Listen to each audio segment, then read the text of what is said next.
Okay, fantastic. Well, welcome all of you to the Power of Our Story. It's a weekly conversation that I get the privilege of hosting in a very small way. My part, we talk about enduring or timeless leadership principles. We've been doing this for about a year, and I'm here with my esteemed group of colleagues that the weekly lot of us that I jump on the call, and there's often laughter. There's a lot of things that go on behind the scenes with these calls, and they're really great relationships. I'm going off script here just to say that it's fun that we've been able to create something that we believe has value to a community, helping others find more meaning, bounce back from tough situations, get to the other side of chapters in life that have been challenging.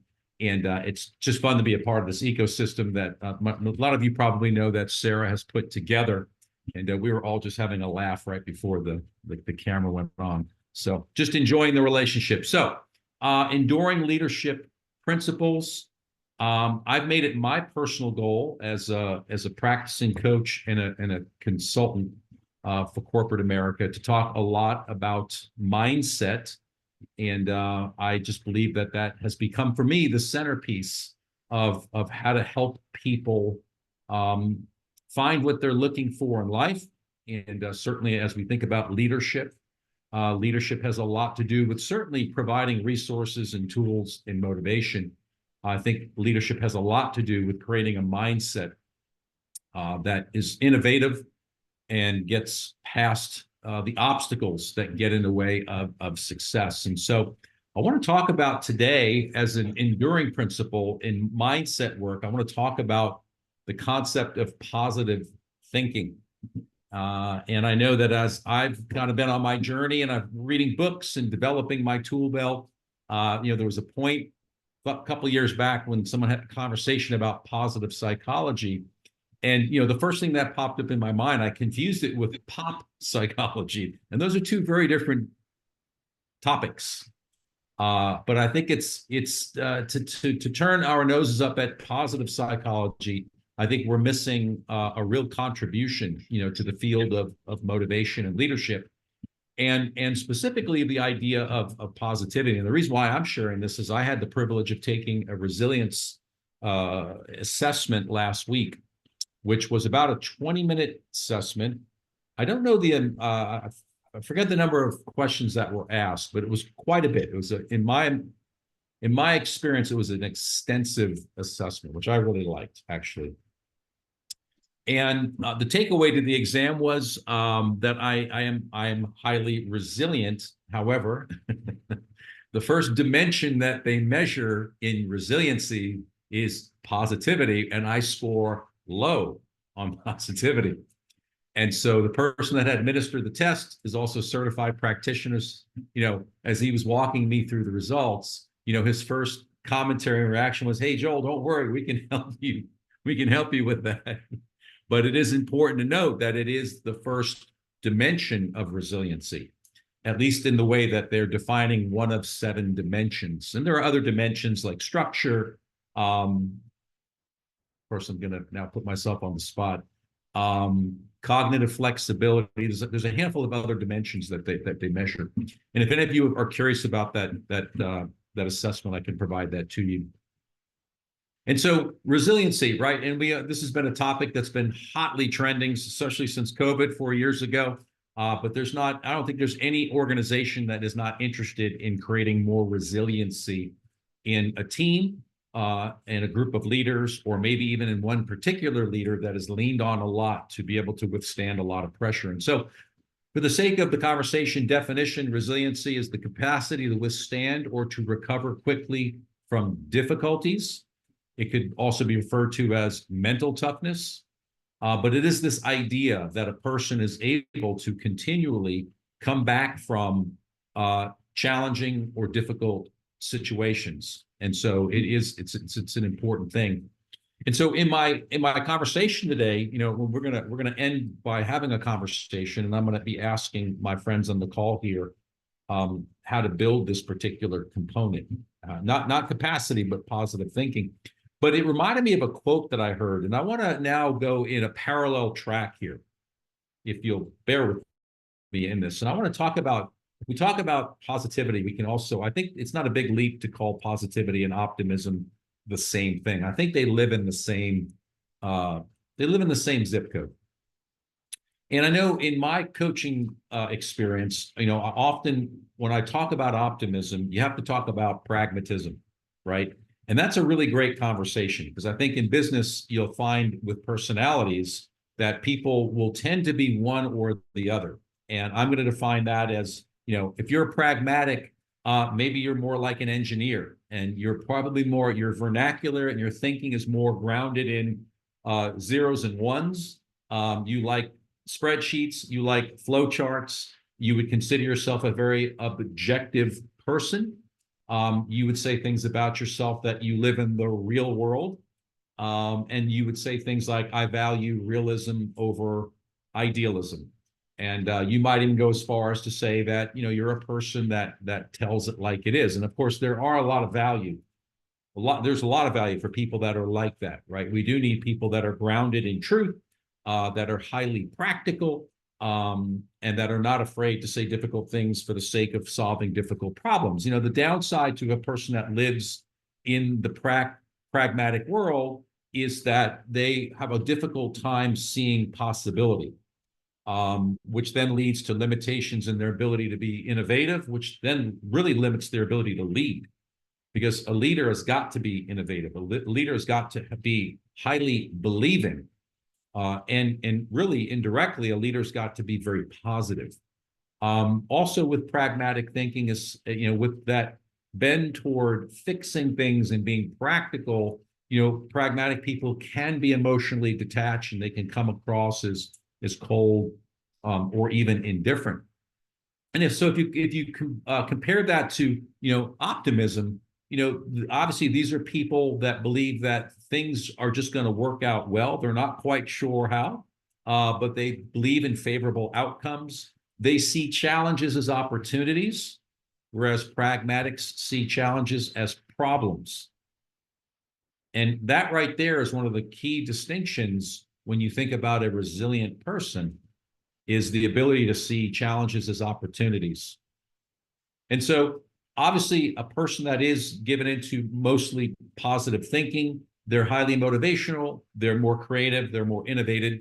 The downside is if a person is too anchored in optimism, is not willing to be more pragmatic, they can be accused of being unrealistic with their expectations and their vision. And they can also be accused from being disconnected from reality because they just want to live in this really positive place. And they don't want to allow the other pieces of that narrative to kind of balance out their thinking. And so both of these, I guess you can call them schools of thought or philosophies, have their merits. But it could be said that positive thinking offers more advantages in development and effectiveness in leadership. And that's what I bring to you today, is this idea that if you are going to be in leadership, then you are going to be called to develop a positive mindset, which is critical for innovation and creativity. And so my question to you on the call is, do you believe that, one? And then two, how do you, well, there's three questions. How do you self-assess? Do you self-assess as more pragmatic, or do you self-assess as more of an optimist? And then thirdly, if you had to help somebody become optimistic in mindset, what would you ask them, excuse me, to do? All right, so let's start out with maybe where you identify. Do you identify as an optimist or as a pragmatic? Jim, where you would identify? Well, it's interesting as you said it. I think for me it's very situational. Okay. Um, I think I think in certain you know in certain environments I'm very much like a spreadsheet person, or doing analysis, or that type of uh, research, on and on, right? Where I'm gonna sort all the details out and figure out the pathway, to whatever that is, right?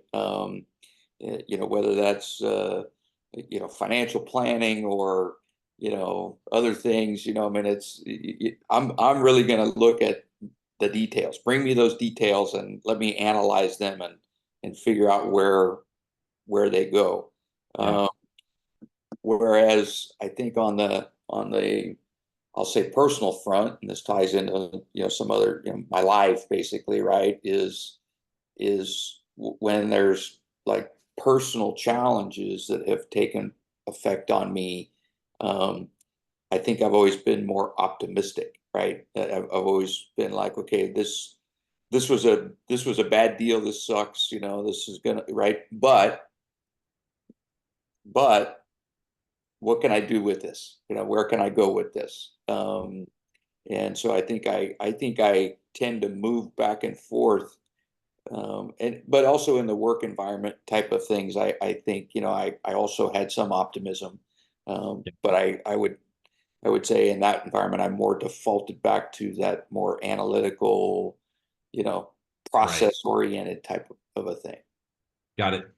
That is so well said, Jim. So let me just make sure if I can repeat reflectively, what you just said is Joel, I'm afraid to admit that I'm a pragmatic.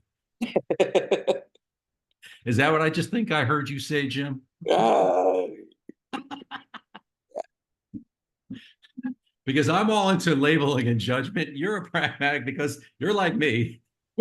And I don't want to admit on this call in front of all these people that I'm not an optimist, but my scores have borne that out, Jim. Oh, yeah, yeah. I mean, I just, like I said, I look at it from, eh, eh, very much that in certain aspects, yes, I'm going to be down that path.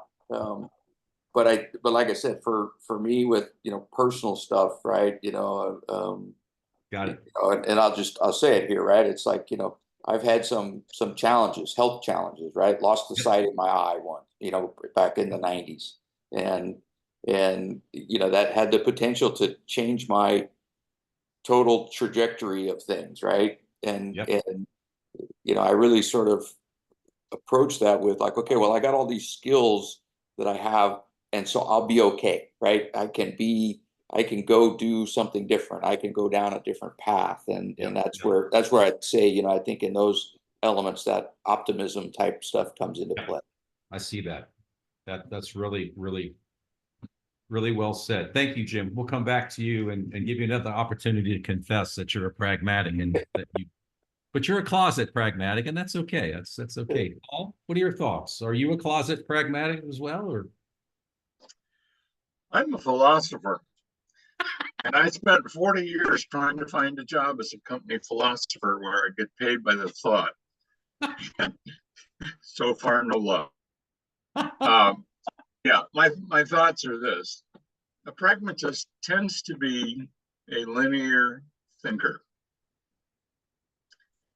where a creative tends to be a random thinker. And it doesn't mean that the creative person is unstructured. It just means that they're willing to look in places where the pragmatist might not. yeah, And so I think that's one distinction that comes to mind for me. But the I operate with a set of values, and they're pretty well defined. And the pragmatist tends to operate with a set of rules, which are also pretty well defined. And it's mathematics or physics or chemistry, there's a set of rules.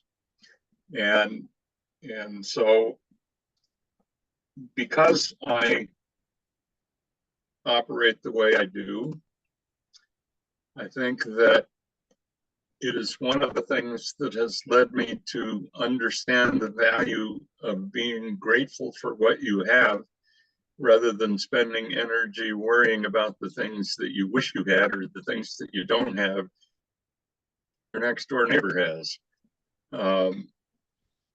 And that has gotten me through a pretty tough patch recently. Yeah. And I'm not completely through it yet, but I have great hope. And I have great hope because I have trust in the people who provide care to me for healthcare issues. And when I look at some of these doctors that are taking care of me, I can't help but be grateful because there are two kinds of doctors in the world.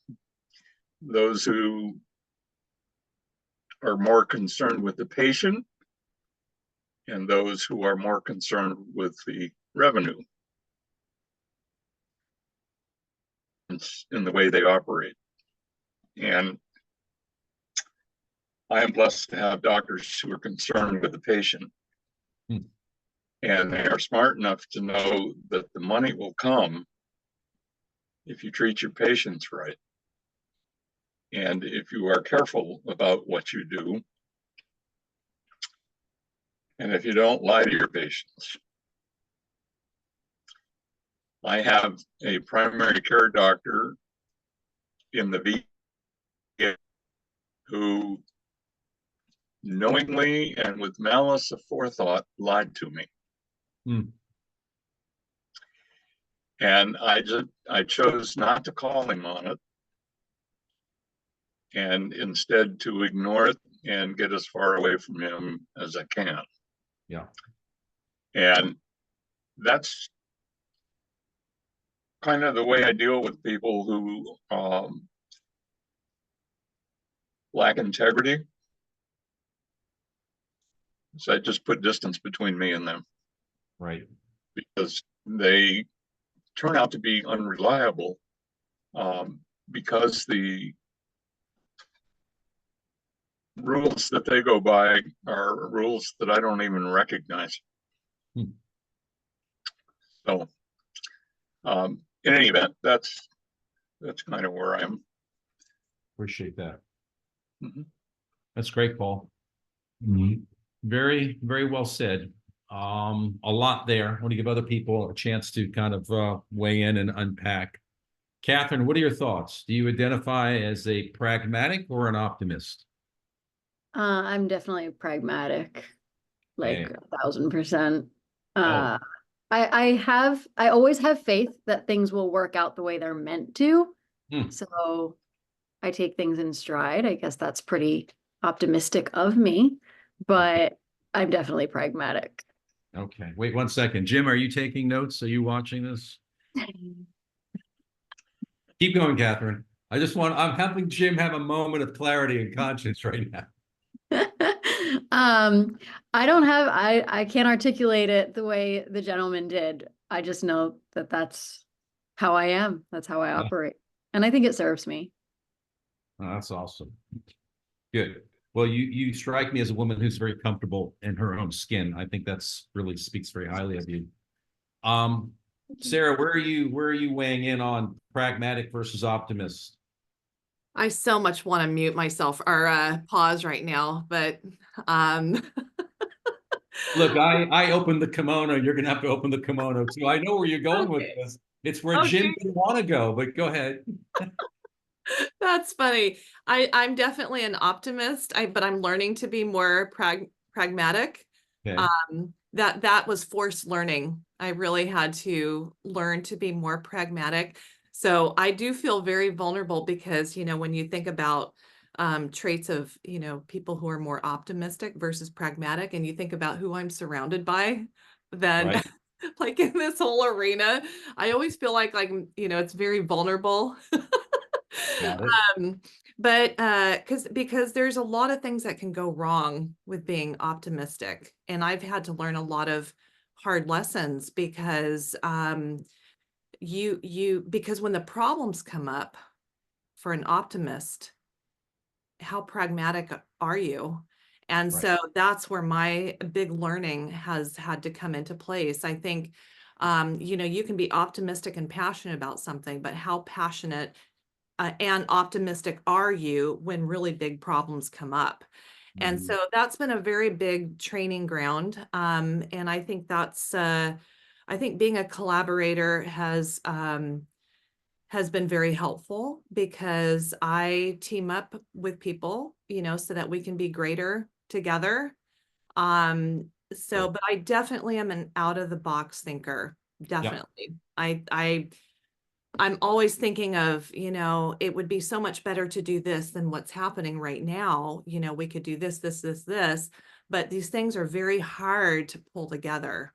It's Yeah. hard to go outside the box and have all the pragmatic steps to make these things happen, right? Because it's not already in place. The structure, all that sort of thing is not in place. So anyway, so there I am being vulnerable in this wonderfully pragmatic group. Well done. I think you defended your position perfectly. So nothing to hide. Okay, Baya, you identify as pragmatic or optimistic? Okay, I'm going to give my own definition. I define myself as a faithful realist. Okay, you're a nonconformist. Is that what you're saying? You're a nonconformist that really doesn't want to answer the question directly. That's okay. You're not gonna, it's not going to affect my love for you, but just keep going. Keep going. Well, I will say a faithful realist because by nature, I have a tendency to assess situations to be more realistic. But I define myself as faithful realistic because I get out of my comfort zone because I trust. But naturally, I will be in my comfort zone because I'm I'm very realistic in situation. I'm looking at, and I said that because I used to be mostly on the other side, where not really not very optimistic.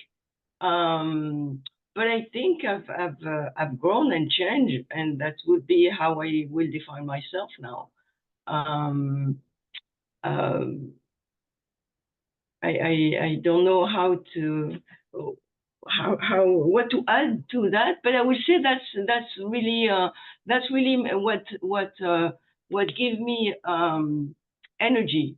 That's what gives me energy, and that's really what push me to move forward. Why I like to say realistic, because I like to assess situation and to look at things with a little bit foresight, what I need to assess, and my eyes open, but my eyes as open as I can have them because I don't have all the elements most of the time, but with the element I have I go with faith. Okay.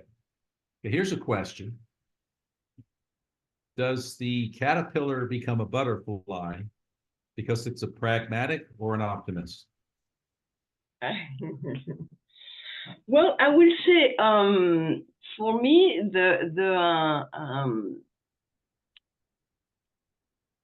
I will say the caterpillar become a butterfly first.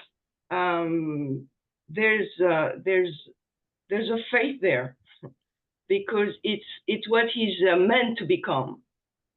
So there's a huge faithful aspect to it.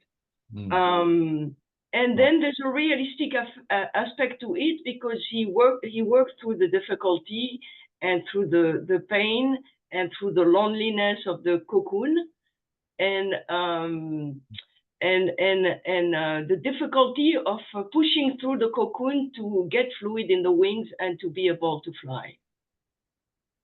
Wow. Wow. I feel like there's a book in there somewhere. You should. Yes. That's awesome. All right. Well, how do you all weigh in on this idea? And I'm not going to give you a third option. Should leaders be more optimistic or pragmatic based on the definitions we've assigned? And here's what you cannot say. It's both and it depends. Does a leader need to be more optimistic or more pragmatic?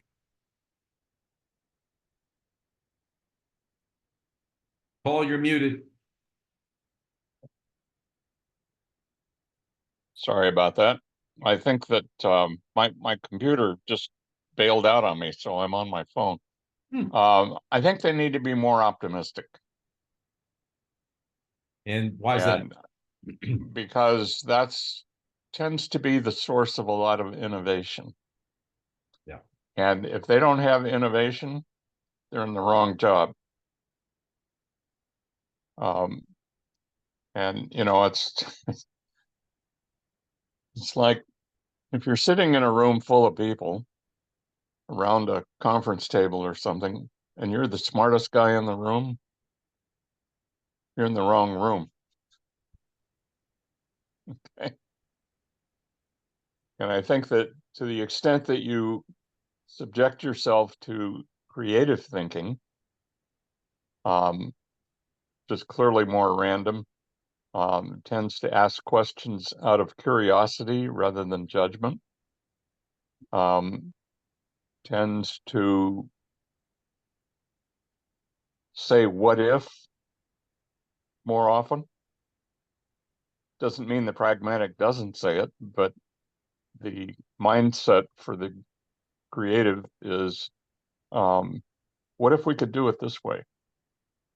Or if somebody comes up with an idea, and I'll give you an illustration of this. A close friend of mine was the chief of security at Amazon for a number of years. And he was in a meeting one day in which there were probably 60 C-suite types in this meeting. And Jeff Bezos said, I would like for each of you to sit down and write out on a piece of yellow sticky note an idea for a new product or service that we can offer. 115 notes went up on a whiteboard. Jeff Bezos stood on the opposite side of the room and he threw a dart. And the dart landed on a yellow sticky note that said Kindle. And when he got there and read that, he said, who wrote this? And somebody raised their hand. And he said, Kindle what? And they said, no, this is an ebook reader. And he liked that idea. And so he sent the guy who came up with it off to lead a group of people into developing this idea and bringing it to market. And that's creative versus pragmatic. Wow, that was a great illustration. Well, that's, I happen to know it's true. So yeah. In any event, that's kind of my take on it. Awesome. All right, Catherine. Leaders, more pragmatic or more optimistic? Well, initially I was going to say more pragmatic, but I think Paul might have just changed my mind. To all of his points, I think that it is important for a leader to be able to think outside the box and be a little bit more innovative and willing to take chances that the pragmatic might be more hesitant to take. So I think I might have changed my mind to optimistic, with the caveat that they're open-minded to listening to the pragmatics on the team, so that they Yeah. don't fall off the deep end and go too far and end up in a pickle. Got Because it. I think Oh, pragmatics can balance them out. that's very well I don't said. think that they're mutually exclusive at all. Right. I think there is a place for each.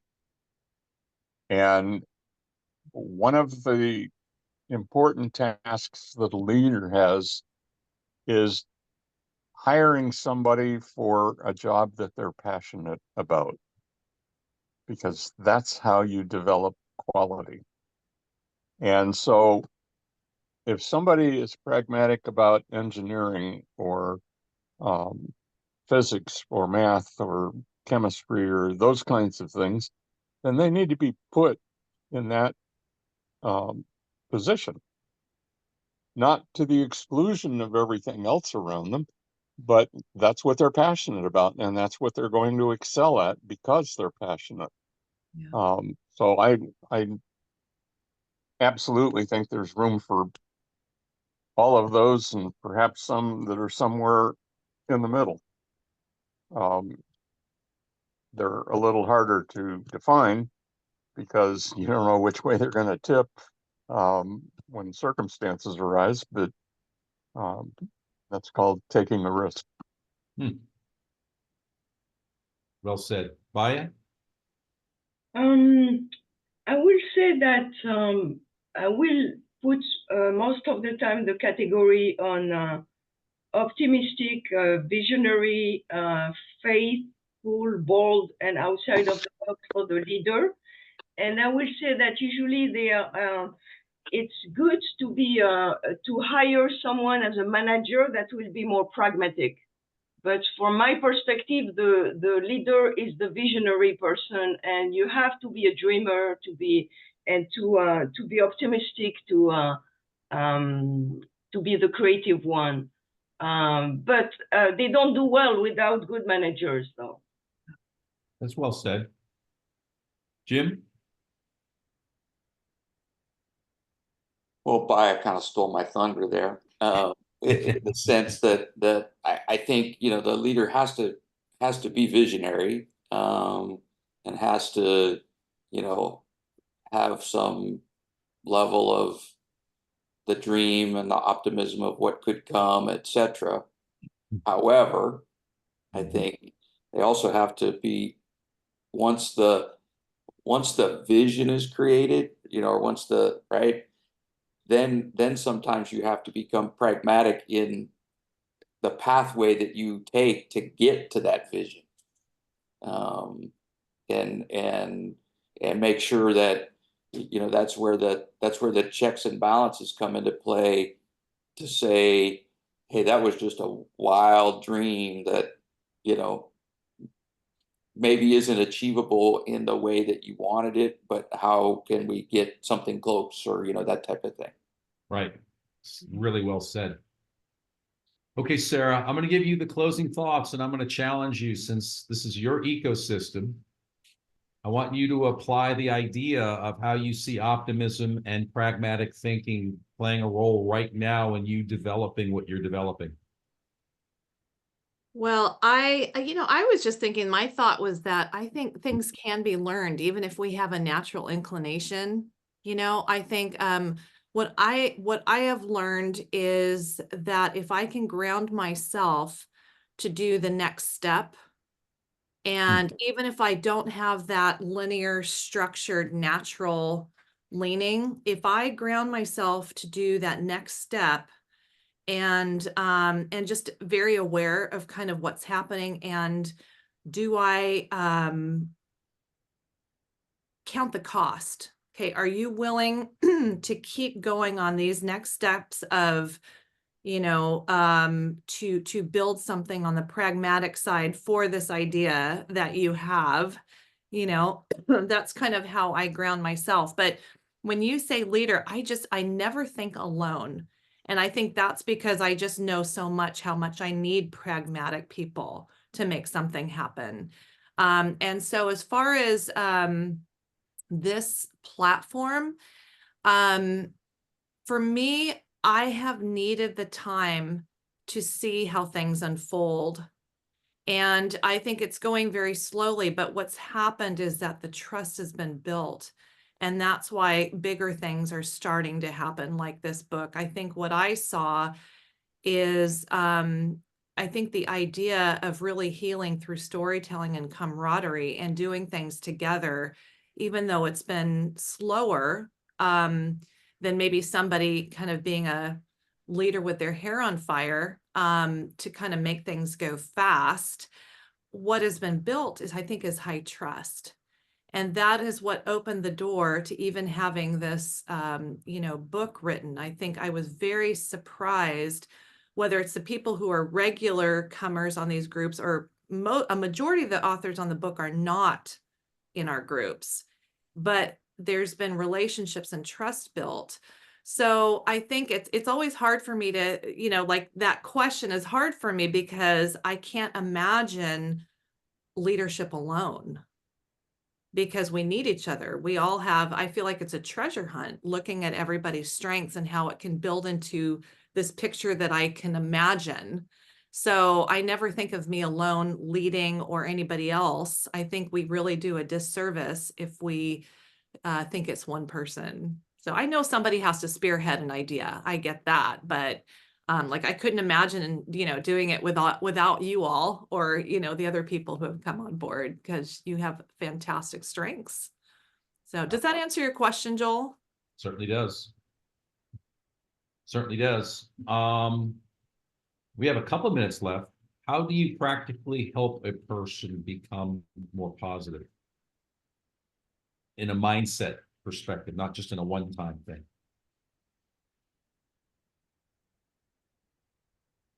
Is that open to anybody, or are you asking Sarah? It's open to anybody. Okay. Hmm.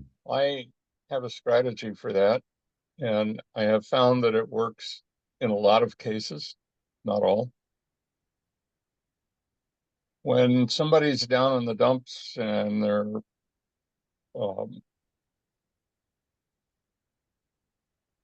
not feeling the possibility of a good future, I find that it's usually because they're worrying about something that they can't fix. And so, and I've said this before, and I'll say it again briefly, I ask them to sit down and write a list of all the things that they're grateful for. And I've actually had people say to me, well, I don't even know where to start. And so I came up with, and who knows where it came from, it wasn't my original idea, perhaps the Lord was guiding me, but I said, well, let's start with this. I'd like for you to stop breathing for a few minutes.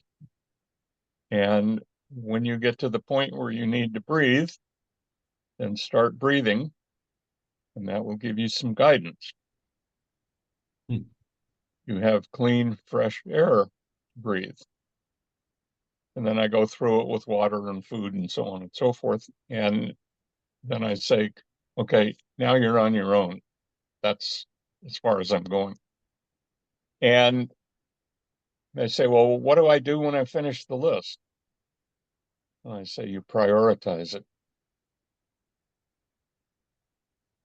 And that will tend to provide them with the opportunity to create some goals.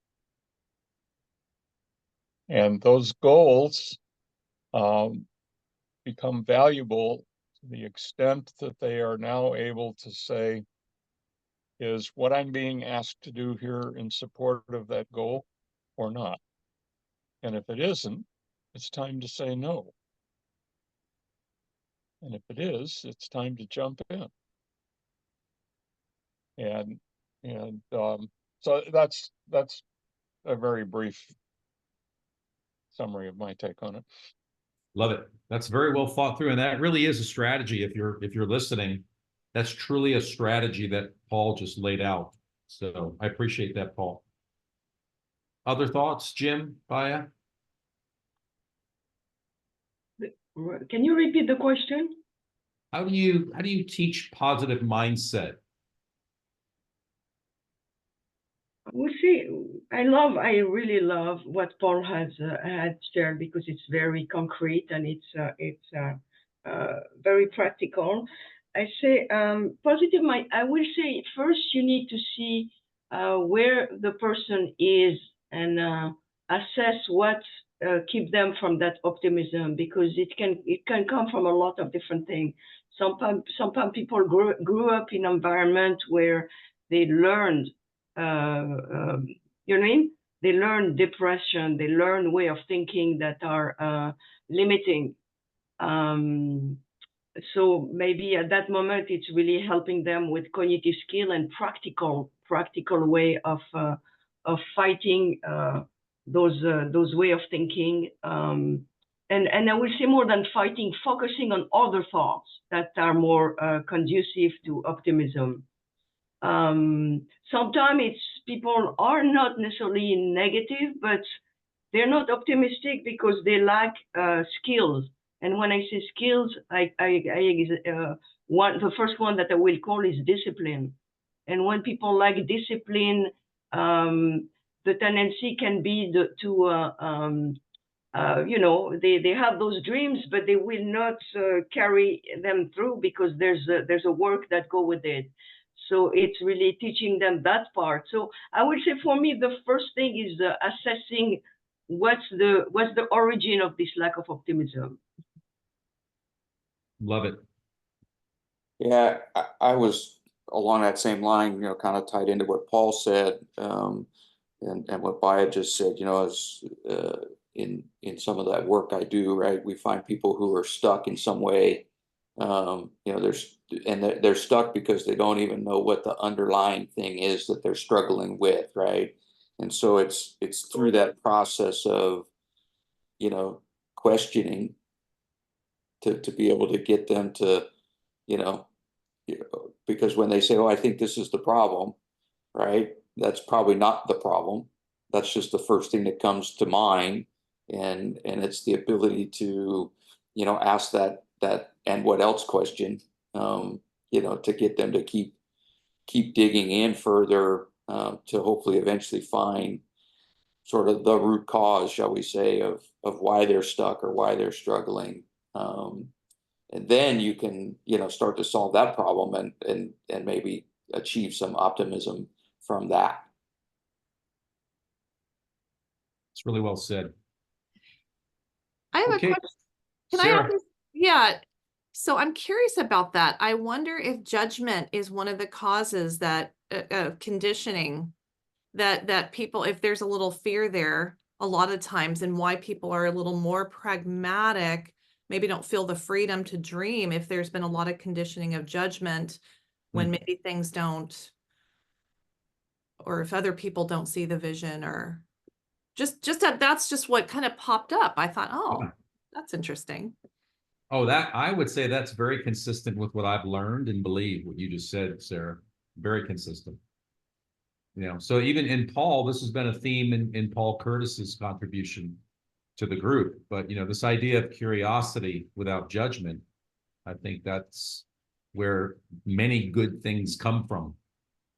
So yeah. Well, great. Well, are we gonna? I'm sorry. Go ahead. Ryan Burke was on earlier, and he's on duty, so he had to leave, but he may be back. And Okay. I just want to let you know. Okay. Well, we're going to conclude this conversation. I want to thank all of you for joining us. If you want to continue the conversation, you can certainly reach out to Sarah. I know she'd be more than willing to host that conversation. Or if you'd be willing to make a large donation financially, I'm the guy right here. I mean, I'm completely open to large checks or cash. I like cash. But anyway, thanks for joining us. We'll see you next week. Thanks, Joe. I'm looking for that pound of